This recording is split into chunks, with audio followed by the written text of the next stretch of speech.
देतात, आमचं समर्थन आहे, लेटर पॅडवर समर्थन देतात. काहींनी तर राजीनामा दिला, काहींनी राजीनामा दिला. आता गंमत बघा, काहींनी राजीनामा तर लिहिला. पण ते राजीनामा द्यायचा कोणाला असतो? जर खासदाराला राजीनामा द्यायचा असेल तर ते लोकसभा अध्यक्षांना द्यायचा राजीनामा, आणि जर विधानसभेच्या आमदाराला जर राजीनामा द्यायचा असेल तर विधानसभा अध्यक्षांना द्या ना. बापरे, त्याच्यावर लिहितात आमचा मराठा समाजाला पाठिंबा आहे. पाठिंबा द्यावाच लागल, कारण की ह्याच मराठा समाजाने आज तुम्हाला मोठं केले. ह्याच मराठा समाजाच्या मताने तुम्ही निवडून गेलात. मायबाप प्रेक्षकांना नमस्कार, मी सोमेश्वर सपकाळ तुमच्या सर्वांचं गल्ली से दिल्ली तक मध्ये मनापासून स्वागत करतो. मित्रांनो, गेल्या 4 दशकापासून मराठा समाज हा मराठा आरक्षणासाठी संघर्ष करतोय. या 4 दशकात काय झालं तर जे आज विरोधात आहे ते सत्तेत होते, आणि जे त्यावेळेस सत्तेत होते आज ते विरोधात आहे. फक्त एवढंच बदललं, पण आजपर्यंत मराठा समाजाला आरक्षण मिळालं नाही, हे तितकंच खरं आहे. या 4 दशकात अनेक मोर्चे झाले, मोठमोठे आंदोलन झाले, लाखोंचे मोर्चे झाले, आणि अनेक मराठा समाजातील तरुणांनी आत्महत्या केली आणि आपल्या प्राणाचं बलिदान दिलं. हे कुठेतरी थांबलं पाहिजे आणि मराठा समाजाला आरक्षण मिळालं पाहिजे. मित्रांनो, आजपर्यंत मराठा समाजाला अनेक आश्वासनं भेटली, पण मराठा समाजाच्या हाती आजपर्यंत काहीच लागलं नाही. मराठा समाजाची एकच अपेक्षा, ते म्हणजे आरक्षण. मित्रांनो, आज एक मराठा समाजाला एक आश्वासक, निस्वार्थी आणि दमदार नेतृत्व लाभलंय, ते म्हणजे मनोज जरांगे पाटील. त्यांच्या उपोषणाच्या पहिल्या टप्प्यात सरकारला त्यांनी 40 दिवसाचा अल्टिमेटम दिला. सरकारने वेळ पाळली नाही. त्यांनी पुन्हा एकदा उपोषण केलं आणि पुन्हा एकदा त्यांनी उपोषण मागे घेतलं आणि सरकारला पुन्हा एकदा 2 महिन्याचा वेळ दिला. इतिहासात पहिल्यांदाच असं होतंय की सरकारच्या शिष्टमंडळात न्यायमूर्ती होते. न्यायमूर्ती मनोज जरांगे पाटील यांचं उपोषण सोडण्यासाठी गेलते. उपोषण मागं मनोज जरांगे यांनी उपोषण मागं घ्यावं यासाठी न्यायमूर्ती गेलते. न्यायमूर्तींनी त्यांच्याशी चर्चा केली.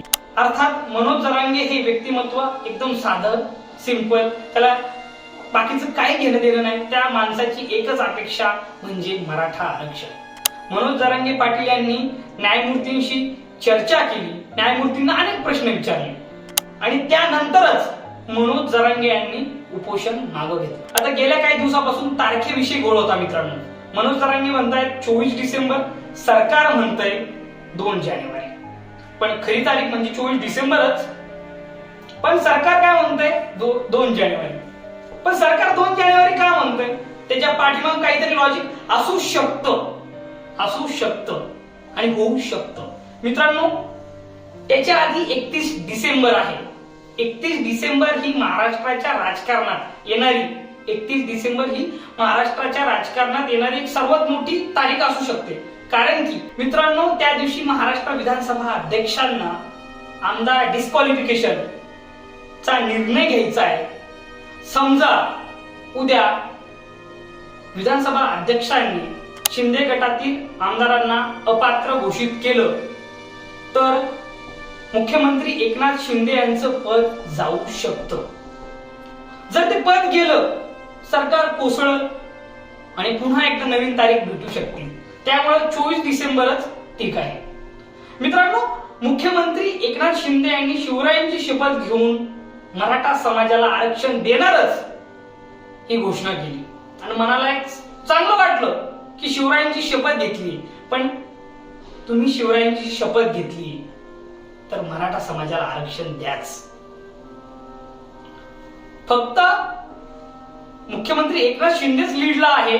2 उपमुख्यमंत्री या आंदोलनापासून कुठेतरी गायब दिसत आहेत, हे मात्र नक्की. देवेंद्र फडणवीस हे सुद्धा बाजूला आहे आणि उपमुख्यमंत्री अजित पवार हेही बाजूला आहे. आपल्याला काहीतरी समजून घ्यावं लागेल. हे दोन्ही नेते हे दिग्गज नेते आहेत. एकीकडे देवेंद्र फडणवीस आणि दुसरीकडे अजित पवार, हे दोघेही पाठीमागे आहे. अजितदादांना डेंग्यू झाला, समजू शकतो त्यांना आजारपण, पण अजितदादांचं आजारपण हे बरोबर टायमिंगवर आलेलं आहे. अजितदादा लवकर बरे व्हावेत असं मलाही वाटतं. पण मित्रांनो, मी एक तुम्हाला सांगेन, आज एकमेकांवर हे राजकारणी आरोप करतायत. तुम्ही नाही केलं आम्ही करू. आज जे विरोधात आहे ते म्हणतात आरक्षण मिळालंच पाहिजे, आमचं मराठा समाजाला समर्थन आहे. जे सत्तेत आहेत ते म्हणतात आम्ही देणारच. पण दोघांनाही नैतिकतेचा अधिकार आहे का बोलण्याचा? कारण की तुम्ही पण सत्तेत होतात त्यावेळेस काय केलं? 4 दशकापासून मराठा समाज हा आरक्षणासाठी संघर्ष करतोय. मग कुठं काय झालं? तुमच्याकडे सत्ता होती ना, मग त्यावेळेस तुम्ही आरक्षण का दिलं नाही? एक मित्रांनो, मी आज एक युट्यूबर म्हणून नाही बोलत, एक स्वतः मराठा समाजाचा घटक या नात्याने बोलतोय. त्यावेळेस तुम्ही का नाही दिलं? तुम्हालाही नैतिकताचा अधिकार नाहीये मित्रांनो. मराठा आरक्षणावर बोलण्याचा बिलकुल अधिकार नाहीये. तुम्ही का मराठा आरक्षणाविषयी बोलणार? आज हे आंदोलन इतक्या मोठ्या पातळीवर गेलं. आज सर्व देश या आंदोलनाची दखल घेते. केंद्राच्या हातात नक्कीच या आरक्षणासाठी आहे. केंद्र करू शकतं. केंद्राने जर ठरवलं तर मराठ्यांना आरक्षण भेटू शकतं. मित्रांनो, येत्या काही महिन्यात साधारणतः मार्च एप्रिल मध्ये लोकसभा निवडणूक येत आहेत आणि सप्टेंबर ऑक्टोबर मध्ये महाराष्ट्राच्या विधानसभेची निवडणूक सुद्धा आहे. निवडणूक डोळ्यासमोर ठेवून तात्पुरते निर्णय नकोय. तात्पुरता मराठा समाजासाठी तात्पुरता नुसता बाबा इलेक्शन येत आहे आणि मराठा समाजाला आरक्षण देऊन टाकू, नाही, हे आरक्षण नकोय. मनोज जरांगेंची मागणी काय? सरसकट मराठ्यांना कुणबी प्रमाणपत्र, ज्यांना गरज आहे, गरजवंत मराठ्यांना, ही मागणी त्यांची आहे. ही सरकारने मागणी पूर्ण केली पाहिजे. आजपर्यंत अनेक समित्या मराठा आरक्षणासाठी तयार झाल्या, अनेक अहवाल आले, पण त्या अहवालावर काय झालं हे तुम्हाला पण माहिती आहे आणि मला पण माहिती आहे. सगळेच म्हणतात आम्ही मराठा समाजासोबत आहोत, मग विरोध करताय कोण? हा पण एक मोठा प्रश्न आहे का नाही मित्रांनो? भाजपाचं 45+ टार्गेट आहे लोकसभा निवडणुकीत. भाजपाने ठरवलंय की 45+ खासदार हे महाराष्ट्रातून निवडून गेले पाहिजे. पण मी एवढं नक्की सांगेन, जर ह्या आरक्षणाचं भाजपाकडून किंवा सत्ता आहे त्यांची, जर भाजपाने मार्गी लावलं तर नक्कीच भाजपाला यश मिळेल. आम्ही कौतुक करू, आम्ही मुख्यमंत्री एकनाथ शिंदे यांचं मोठ्या मनाने स्वागत करू. पण जर मराठ्यांना आरक्षण भेटलं नाही तर नक्कीच या 45+ भाजपाचं जे स्वप्न आहे ते स्वप्नच राहील. आज हे आंदोलन महाराष्ट्रात पूर्णपणे पसरले आणि हे याच्या आधी कधीच घडलं नाही. महाराष्ट्राच्या गावागावात आज नेत्यांना गावबंदी आहे. मित्रांनो, सामान्य मराठ्यांनी हे आंदोलन हाती घेतले. गावागावात साखळी उपोषण सुरू आहेत. मनोज जरांगेंनी आवाहन केलं गावागावातल्या लोकांना की तुम्ही साखळी उपोषण करा. मनोज जरांगे पाटील यांच्या प्रमाणेच गावागावात उपोषण चालू झाली. महिलांनी मेणबत्त्या हातात घेऊन कॅन्डल मार्च काढला. मनोज जरांगे यांची 14 ऑक्टोबरला आंतरवली सराटीमध्ये जी भव्य दिव्य अशी सभा झाली, त्या सभेला निमंत्रण देतात. म्हणजे लग्नाला कसं निमंत्रण देतात, मूळ देतात, क्या लग्नाला या, लग्नाला या, त्याचप्रमाणे गावातल्या तरुण, महिला आणि वयस्कर लोकांनी मूळ देऊन लोकांना सांगितलं की हा आमच्या घरचा कार्यक्रम आहे. घरच्या कार्यक्रमाप्रमाणे आंतरवली सराटीमध्ये लाखोंचा जनसागर दाखल झाला. त्या सगळ्यांची एकच अपेक्षा, ते म्हणजे मराठा आरक्षण. आता फक्त काही आमदार समर्थन देतात, आमचं समर्थन आहे, लेटर पॅडवर समर्थन देतात. काहींनी तर राजीनामा दिला, काहींनी राजीनामा दिला. आता गंमत बघा, काहींनी राजीनामा तर लिहिला. पण ते राजीनामा द्यायचा कोणाला असतो? जर खासदाराला राजीनामा द्यायचा असेल तर ते लोकसभा अध्यक्षांना द्यायचा राजीनामा, आणि जर विधानसभेच्या आमदाराला जर राजीनामा द्यायचा असेल तर विधानसभा अध्यक्षांना द्या ना. बापरे, त्याच्यावर लिहितात आमचा मराठा समाजाला पाठिंबा आहे. पाठिंबा द्यावाच लागल, कारण की ह्याच मराठा समाजाने आज तुम्हाला मोठं केले. ह्याच मराठा समाजाच्या मताने तुम्ही निवडून गेलात. वाईट एकच काय वाटतं माहितीये का, आज आपले मुख्यमंत्री सुद्धा मराठा आहेत आणि असे अनेक आमदार जे विधानसभेत मराठा समाजाचा प्रतिनिधित्व करतात. समाजाने आज मोठं केलंय तुम्हाला. त्याच्यात एक जे मराठा नेते स्वतःला मराठी नेते समजतात, मराठा समाजाचे नेते समजतात, ते सत्ताधारी पक्षात आहे. आता त्यांना तर काहीतरी स्टँड घ्यावंच लागल, नाही तर जनता माफ कशी करायची. तर त्यातले काही मोठे नेते काय म्हणतात, आम्हाला कुणबीतून मराठा आरक्षण नको, आम्हाला कुणबी आरक्षण नकोच. तुम्हाला काय करायचे म्हणा, तुमचं निवांत सगळं चांगलं आहे. अहो पण बघा, आजही मराठा समाज, गरीब मराठा समाजाच्या विद्यार्थ्यांचं किती हाल होते. फी भरू शकत नाही. तुम्ही काय करोड तुमचे मुलं बाळ परदेशात शिकून आले, तुम्हाला काही टेन्शन नाही. पण त्या मुला बाळांचं पण बघा, त्या लोकांनी तुम्हाला निवडून दिले म्हणून आज तुम्ही आहात. आज समाजाची वेळ आली, आज समाज रस्त्यावर आहे, तर तुमचं सुद्धा कर्तव्य आहे ठामपणे समाजाच्या पाठीमागं राहायचं. आज मनोज जरांगेंनी एक मशाल पेटवली. तुम्हाला पाठिंबा देता येत नाही ना, तर विरोध पण नका करू, एवढं नक्की सांगतो.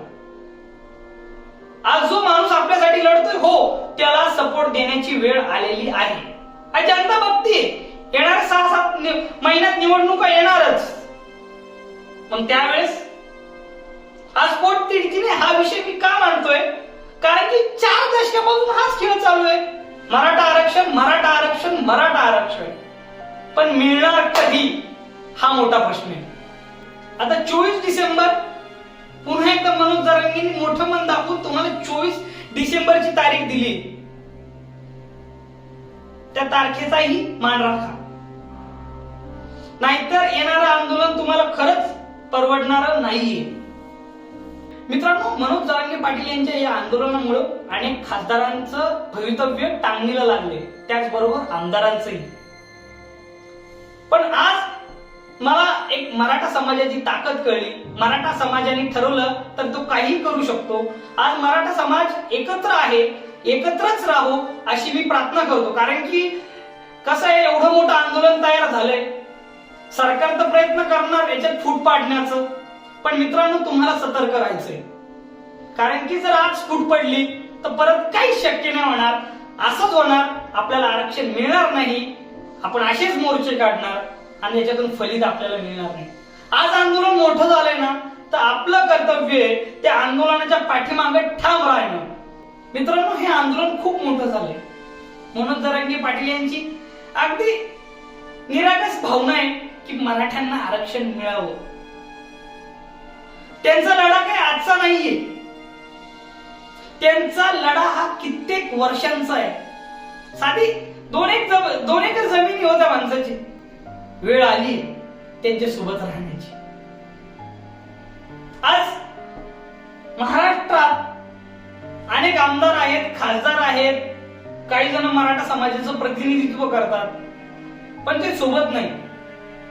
प्रत्येकाला पदाची लालसा असते. आता राजीनामा दिला काय, नाही दिला काय, राहिलेच काय, 5-6 महिने राहिलेत. खासदारकीच्या इलेक्शनला तर 5-6 महिने, त्यांची टर्मच राहिली काय 5-6 महिन्याची. आमदारांना साधारणतः 7-8 महिन्याची. आता राजीनामा काय देतात? अहो, भांडून सोडा ना. त्या मराठ्यांनी तुम्हाला निवडून दिलंय ना, तर तुम्ही विधानसभा गाजवा, लोकसभा गाजवा. आता हिवाळी अधिवेशन येणार आहे, दाखवा, समर्थन द्या. जरी तुम्ही सत्ताधारी पक्षात असाल तरी समाजाच्या बाजूने बोला, असंच मला वाटतं. आज समाज एकत्र आहे हे मात्र नक्की. मनोज जरांगे यांना आमचं समर्थन आहे, आज महाराष्ट्राचं सुद्धा समर्थन आहे. फक्त आता हे येणारे 2 महिने, मित्रांनो हे लक्षात घ्या, येणारे 2 महिने मराठा आरक्षणासाठी खूप महत्वाचे आहेत. त्या 2 महिन्यात सरकारकडून प्रयत्न होऊ शकतो मराठा आरक्षणात फूट पाडण्याचा, पण आपल्याला फूट पडू द्यायची नाहीये. एक साथ मनोज जरांगे पाटील यांना आपल्याला समर्थन द्यायचंय. निस्वार्थ नेतृत्वाला माझा सलाम. धन्यवाद. एक मराठा, लाख मराठा.